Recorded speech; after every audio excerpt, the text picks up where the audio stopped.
Assalamualaikum warahmatullahi wabarakatuh.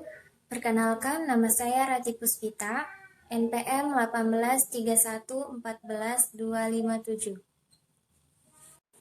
Baiklah, di sini saya dan teman saya dari kelompok 6 akan mempresentasikan materi penganggaran perusahaan dengan judul penyusunan anggaran bahan baku. Baiklah, saya dan teman saya akan memulai presentasinya. Apa sih pengertian bahan baku? Pengertian secara umum bahan baku adalah bahan baku yang membentuk suatu proses pembuatan suatu produk di mana bahan dikonversi menjadi bentuk lain melalui proses tertentu. Bahan baku dikelompokkan menjadi dua bagian. Yang pertama yaitu bahan baku langsung. Bahan baku langsung merupakan bagian barang jadi yang dihasilkan. Biaya bahan baku merupakan biaya variabel bagi perusahaan karena berbanding lurus dengan barang jadi yang dihasilkan. Nah, yang kedua itu bahan baku tidak langsung.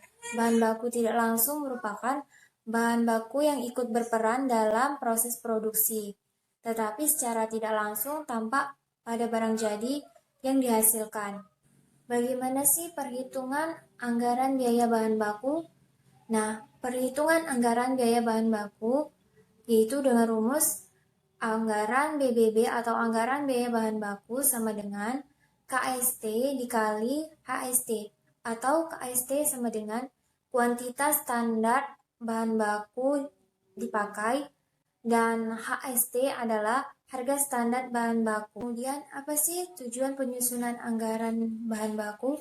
Nah, tujuan penyusunan anggaran bahan baku yang pertama untuk diketahui kuantitas bahan baku dipakai maupun bahan baku yang tidak dibeli selama periode tertentu. Yang kedua, dapat diketahui harga bahan baku.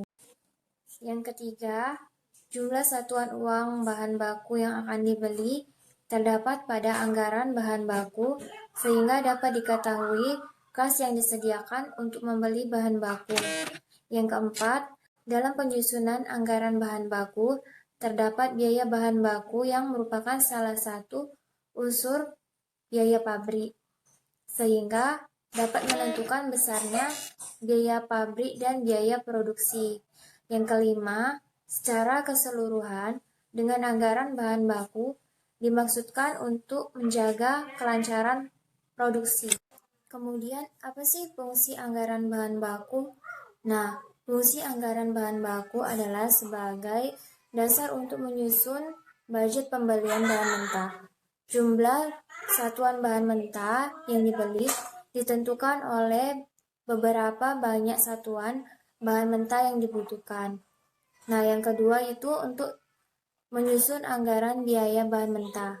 Besarnya biaya bahan mentah ditentukan oleh dalam penyusunan anggaran bahan baku terdapat biaya bahan baku yang merupakan salah satu unsur biaya pabrik, sehingga dapat menentukan besarnya biaya pabrik dan biaya produksi. Yang kelima, secara keseluruhan dengan anggaran bahan baku dimaksudkan untuk menjaga kelancaran produksi. Kemudian, apa sih fungsi anggaran bahan baku? Nah, fungsi anggaran bahan baku adalah sebagai dasar untuk menyusun budget pembelian bahan mentah. Jumlah satuan bahan mentah yang dibeli ditentukan oleh beberapa banyak satuan bahan mentah yang dibutuhkan. Nah, yang kedua itu untuk menyusun anggaran biaya bahan mentah. Besarnya biaya bahan mentah ditentukan oleh banyaknya satuan bahan mentah yang dibutuhkan saat proses produksi. Nah, yang ketiga itu sebagai data dan informasi untuk menyusun kebutuhan bahan mentah. Kemudian ada komponen-komponen anggaran bahan baku. Anggaran bahan baku biasanya memerlukan 4 sub-anggaran, yaitu anggaran kebutuhan bahan baku langsung, anggaran yang disusun untuk merencanakan kuantitas fisik bahan baku langsung yang dibutuhkan untuk keperluan produksi pada periode yang akan datang. Informasi yang tercantum dalam anggaran kebutuhan bahan baku langsung adalah jenis produk jadi dihasilkan, jenis bahan baku yang digunakan, departemen produksi yang dilalui dalam proses produksi, standar usage rate, penggunaan bahan baku langsung, kuantitas produk jadi. Yang kedua, ada anggaran pembelian bahan baku. Anggaran yang disusun untuk merencanakan kuantitas fisik bahan baku langsung yang harus dibeli pada periode yang akan datang dengan pertimbangan faktor persediaan dan kebutuhan bahan baku langsung untuk keperluan produksi. Informasi yang tercantum dalam anggaran pembelian bahan baku adalah yang pertama, jenis anggaran bahan baku langsung yang dipakai dalam proses produksi. Yang kedua, jumlah bahan baku langsung yang harus dibeli. Yang ketiga, harga beli per satuan bahan baku langsung. Saya, Wike Astuti, akan melanjutkan materi yang dibacakan oleh Rati Puspita. 3. Anggaran persediaan bahan baku langsung. Anggaran persediaan bahan baku langsung merupakan anggaran yang disusun untuk merencanakan kuantitas fisik bahan baku langsung yang harus disimpan sebagai persediaan. Adapun beberapa faktor-faktor yang mempengaruhi persediaan bahan baku langsung adalah 1. Volume produksi selama suatu periode waktu tertentu. 2. Volume minimal bahan baku langsung. 3. Besarnya pembelian yang ekonomis. 4. Taksiran perubahan harga beli bahan baku di waktu yang akan datang. 5. Biaya penyimpanan dan pemeliharaan bahan baku langsung. Dan yang terakhir, tingkat kecepatan bahan baku langsung menjadi rusak. 4. Anggaran biaya bahan baku langsung yang habis dipergunakan.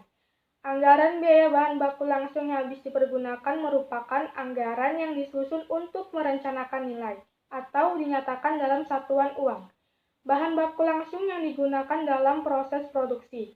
Adapun beberapa informasi yang tercantum dalam anggaran biaya bahan baku langsung adalah sebagai berikut. 1. Jenis bahan baku langsung yang dipergunakan. 2. Kuantitas bahan baku langsung yang habis dipergunakan untuk produksi. 3. Harga persatuan bahan baku langsung. 4. Nilai bahan baku langsung yang habis dipergunakan untuk produksi. 5. Jenis produk jadi yang menggunakan bahan baku langsung. Dan yang terakhir, waktu pemakaian bahan baku langsung. Anggaran pembelian bahan baku. Anggaran pembelian bahan baku merupakan anggaran yang disusun untuk merencanakan kuantitas fisik bahan baku langsung yang harus dibeli pada periode yang akan datang dengan mempertimbangkan faktor persediaan dan kebutuhan bahan baku langsung untuk keperluan produksi. Informasi yang tercantum dalam anggaran pembelian bahan baku adalah sebagai berikut. 1. Jenis bahan baku langsung yang dipakai dalam proses produksi. 2. Jumlah bahan baku langsung yang harus dibeli. Dan yang ketiga, harga beli persatuan bahan baku langsung. Perhitungan bahan baku. 1. Sistem pembelian bahan baku.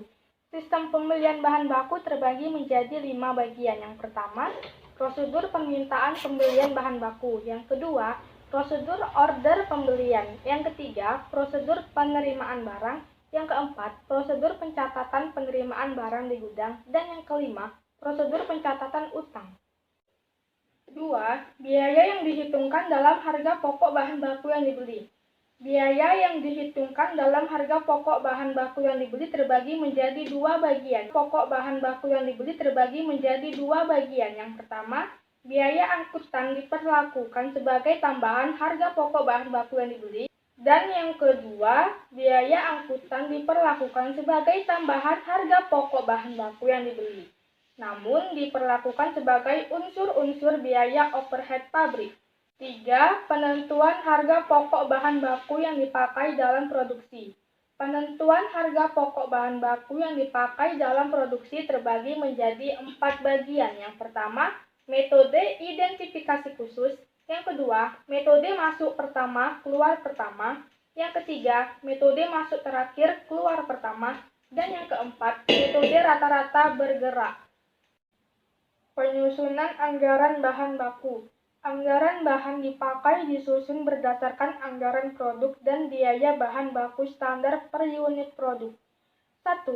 Biaya bahan baku standar per unit produk. 2. Anggaran kebutuhan bahan baku. 3. Anggaran bahan baku dipakai. Demikianlah presentasi dari kelompok 6 Terima kasih atas perhatiannya. Dan saya akhiri dengan wassalamualaikum warahmatullahi wabarakatuh.